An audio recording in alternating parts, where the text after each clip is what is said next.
Hello and welcome to this week's vlog.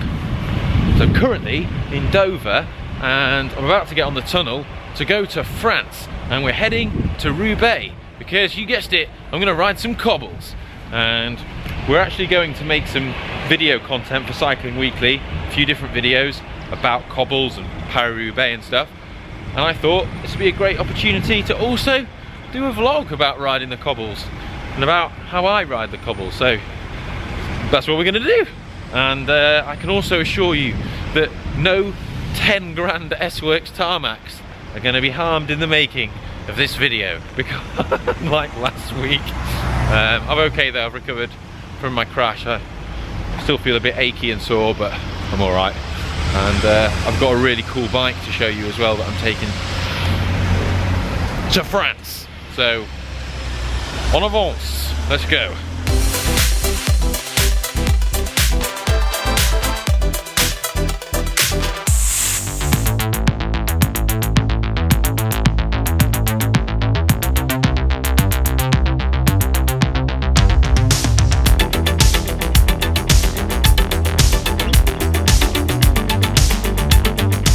Just come down to the Arenberg trench, which is behind me, so I'm going to ride that now, which is one of the most famous sections of cobbles used in the Tour de France when it's occasionally in, but mainly in Paris-Roubaix, and it's also one of the most severe sections of cobbles, so I'll show you them close up. But yeah, it's a pretty brutal sector, and also today, because there's no racing on, you can see that there's this section of road down the side that you can ride on that's nice and smooth, like a bit of pavement, but whenever there's a race, that's blocked off, so the riders are forced to go on these cobbles, which are, oh, they're horrible.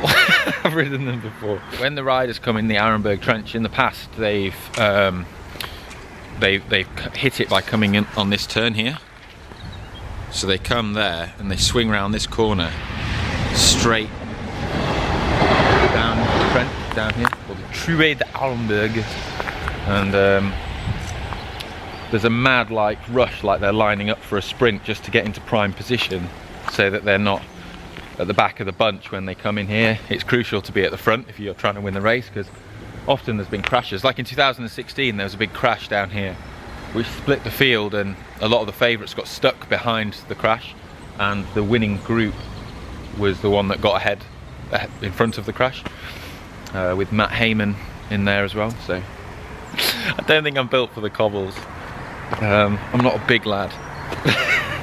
But I've got a really awesome bike to ride. I'm going to show it to you. So I've brought along this really awesome giant Propel Advanced SL0, which is the top of the range one.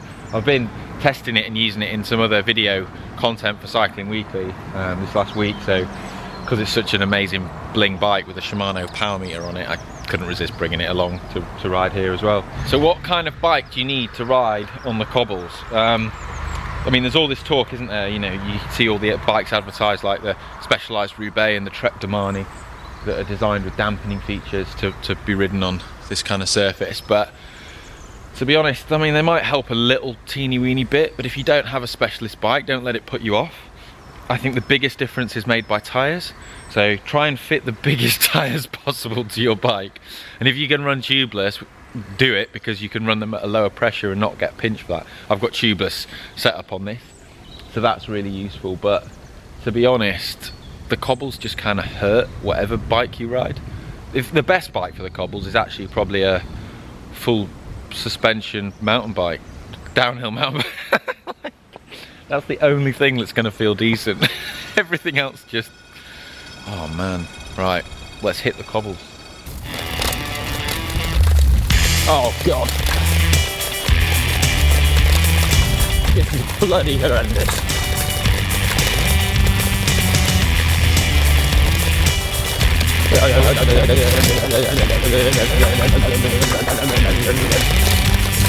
Oh my god. Riding on that is absolutely horrific. Oh, I think the best way I can describe it on the Arenberg is it's like riding a rampant rabbit the size of a bucking bronco. And I'm doing it on my own, like right now. There's no other riders around me. It'd be so stressful trying to ride down there when you're surrounded by other riders as well.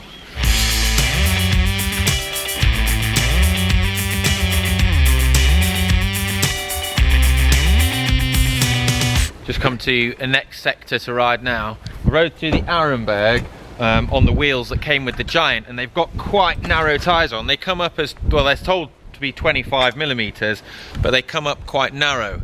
So I brought a secret weapon, and I'm going to swap out my wheels for these Envies, which I've stolen off a 3T Strada that we had in the workshop.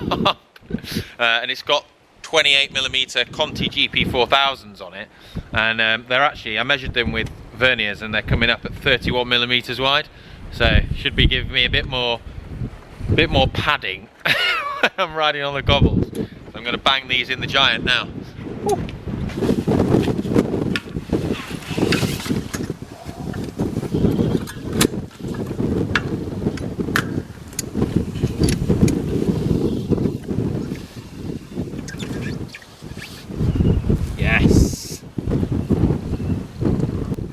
Big fat tires. Look at the difference.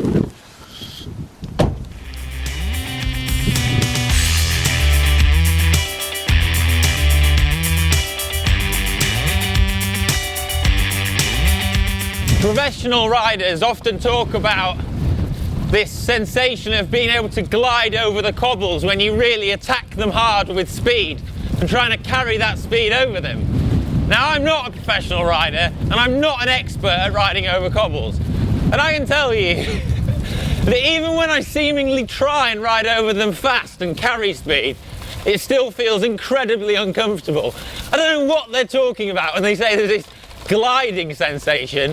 Whatever I seem to do, it just seems to feel horrific and horrendous and just completely bone shaking. I'm so glad I don't have to race on cobbles. I'm just currently on one of the famous sections of Pavé, which is Mons-en-Pévèle, and it's going to be in the Tour de France this year, but it's also in Roubaix this year as well, and it's currently being repaired. It's all dug up. They're repairing the cobbles, which is pretty cool. There's a group of teenagers over there who look like they're doing community service. Who are like in overalls fixing the cobbles. Don't think they're like tarmacking it though. I think it's still going to be horrendous to ride on, but yeah, there you go. Sun's out though, it's nice, and the big fat Conti tyres, oh man, they are making life much more comfortable on the cobbles.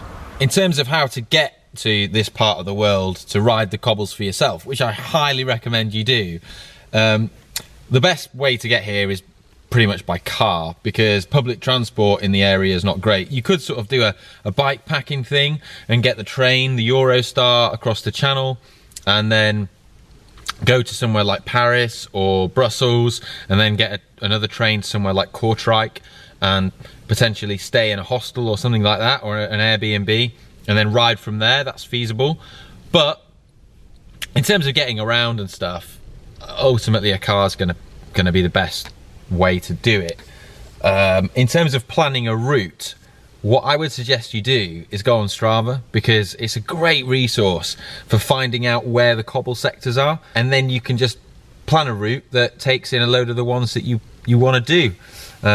You know, the big name ones that we've all heard of, like Arenberg, Carrefour de l'Arbre. The famous time to come here is during Paris-Roubaix, or when the Tour of Flanders is happening. So if you don't know and you're unfamiliar with the area, where Flanders happens is sort of in and around a Belgian Flanders town of Kortrijk, and just next to that is Roubaix. So you could feasibly come out here, ride a load of the Flanders cobbles one day, and then the next day go ride a load of the Roubaix cobbles. But the cobbles are here all year round. Don't feel the need that you have to come here, or you can only come here and ride them when Flanders and Roubaix is on during the classic season.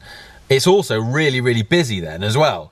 And, you know, we've come, this is 3 weeks before Paris-Roubaix happens, and it's dead. There's no one here, which is kind of nice. You can just go and explore the cobbles, and you can, on a day of your choosing. So, yeah, come any time of the year you like.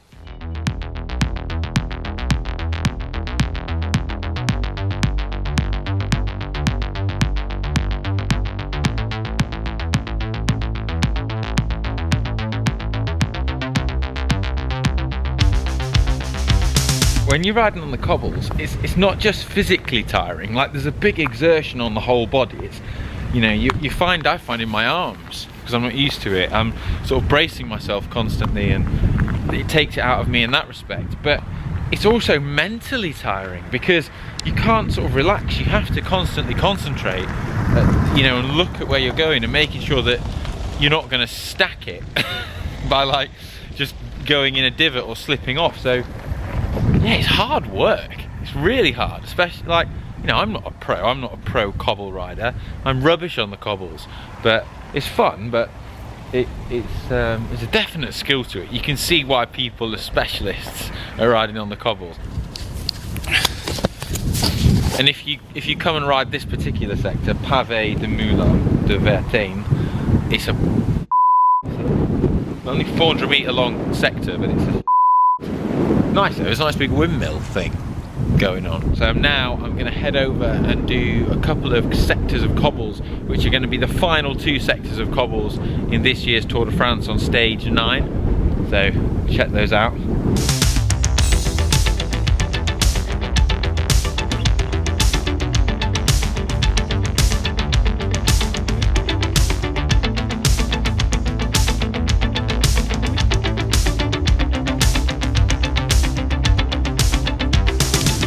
So even though I'm rubbish at riding on cobbles and really slow, I do really enjoy it, because, and I know it's a cliche, there's that thing of you can't go and have a kickabout on Wembley, but you can go and ride on these amazing stretches of road that we've seen so many heroic sporting deeds been done on in the past. You know, seeing your heroes smash down these roads at tremendous pace, and you know, the amazing things we've seen in Paris-Roubaix and other races. It's amazing to come and ride them and experience sort of what those guys must be experiencing, albeit at a much slower, safer speed. It's a bucket list thing to come and ride these sections of road, these sections of famous pavé. It's a great experience, and it's closer and more accessible to the UK than you think. You can easily do it over a weekend. Thanks for watching the vlog. Hope you found it useful. I also want to say thanks for all the comments on last week's vlog. It was really nice to get so many messages of support, and thankfully I'm not too badly hurt. My knee's probably gonna have to get a bit of physio on that. It's a bit bruised and swollen, but it's not too bad, and I'm sort of able to ride with it, so that's okay. But I'm gonna read out a couple of the comments because they made me laugh. So Nathan Woolham wrote that I was expecting the prize draw to be a slightly used Giro synth helmet. Well, actually what I've done is I've put it there. Where we get there?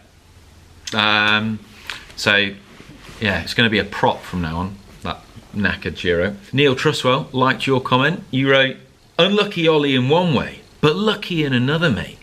Did it cross your mind how much further you would have flown if you'd had the Giro aero helmet on? Yeah, well, you know, I mean, as I said, you know, I normally wear a skin suit even when commuting, so today was just it was a lucky day that I didn't do that, but there you go. But this week's prize, and there is a prize, right? Oh man, and okay, this is the last chance, this is the last opportunity to win this, so, you know, I want you all to enter if you want to win it. I'm going to give away Cycling Weekly jersey and Cycling Weekly shorts. All I want you to do is try and predict who you think is going to win Paris-Roubaix.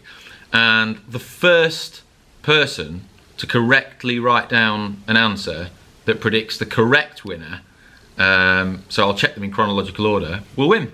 There we go. Simple as that. Easy competition. I think it's going to be Sagan. I want Sagan to finally do it. But anyway, until then, I'll see you next week. Bye. One more time? Yeah, just wait for the horse. Yeah. And the massive bus. Okay, I'm going to cut camera. And all the dogs. And the marching band that's going to come past as well.